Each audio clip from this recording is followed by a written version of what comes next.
आई, काय हवंय का तुम्हाला? चहा मांडू का? राधिका, चहा घ्या, काय नको मला त्याची थोडं बोलायचंय. बोला ना आई. हे पाय राधिका, मी जे काय विचारेन त्याची खरं खरं उत्तर देशील माय. हाव तर बोला, कशाबद्दल बोलायचंय? तुझ्या आणि गुरुनाथ बद्दल.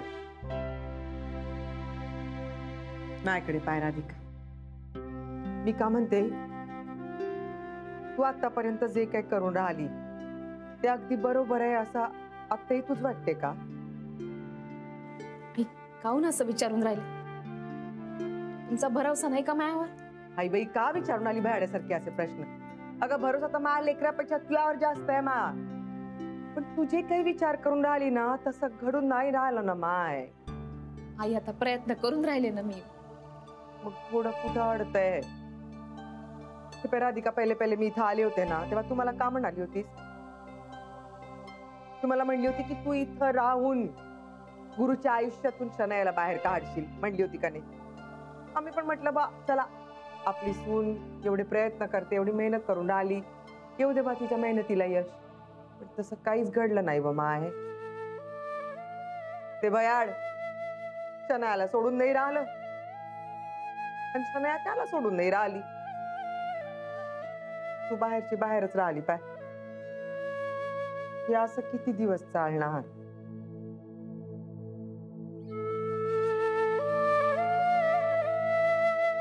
राधिका,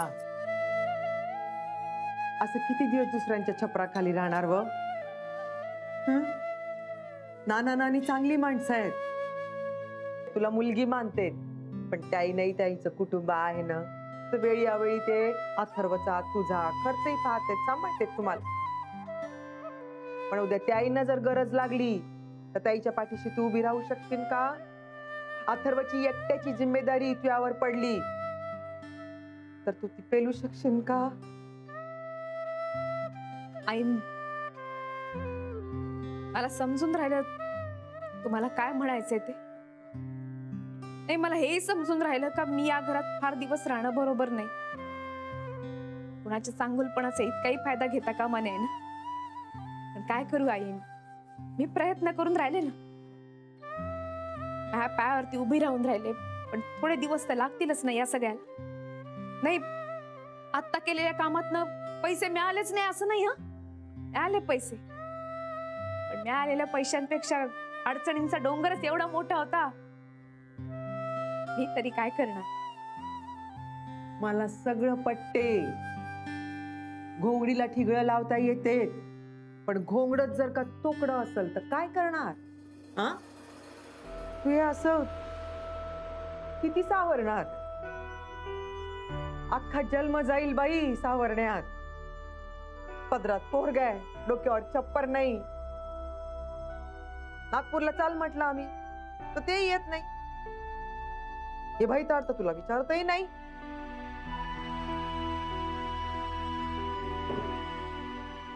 आई, हो, त्यांनाही कळेल माझं प्रेम.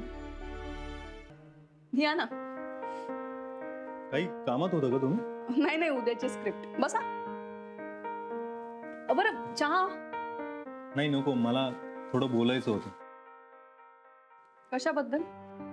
अडून अडून काही बोलणार नाही, सरळ मुद्द्याचं बोलतो. रेवती, राधिका वहिनींबद्दल मला. राधिकाबद्दल काही बोलायचं असेल तर मला काहीही ऐकून घ्यायचं नाही. मी तुम्हाला या आधीही सांगितलं होतं की ह्या विषयावर मला चर्चा नकोय.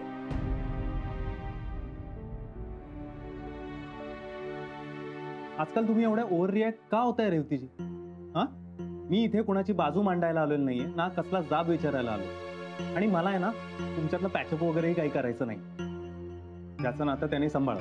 मला फक्त एक बातमी कळली होती राधिका वहिनींविषयी, ती शेअर करायला आलो. असं काही उपयोग नाही सांगू. एक मिनिट, कुठली बातमी आहे? नीट ऐकून घेणार असेल तर सांगतो. सांगा.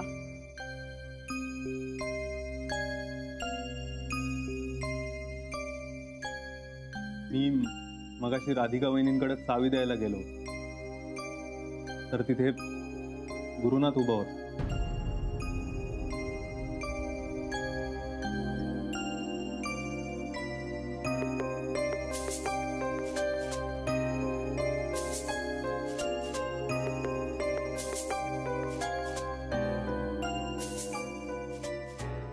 फार कोलमडून गेल्यात राधिका वहिनी.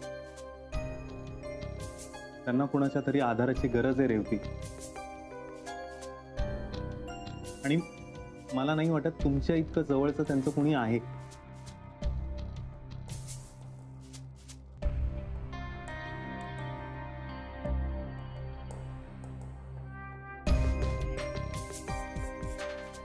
हे पहा, मला माहिती आहे तुम्ही पूर्णतः दुखावल्या गेला, पण एवढ्याशा कारणासाठी राधिका वहिनींशी कायमचं नातं तोडून नका टाकू प्लीज. बस मला एवढंच सांगायचं होतं. येतो मी.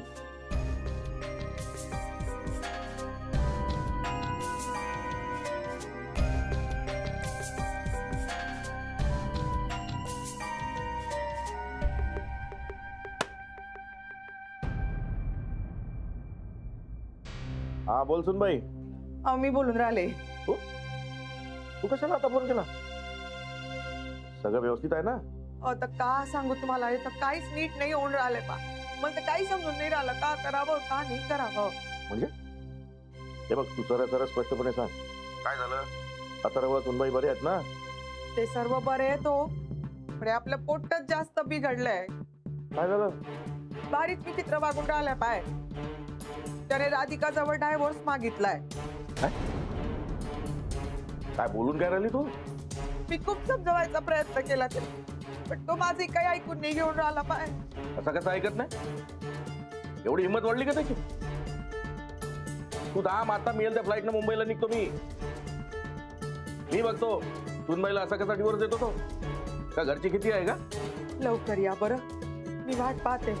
तू ठेव फोन, निघालो मी.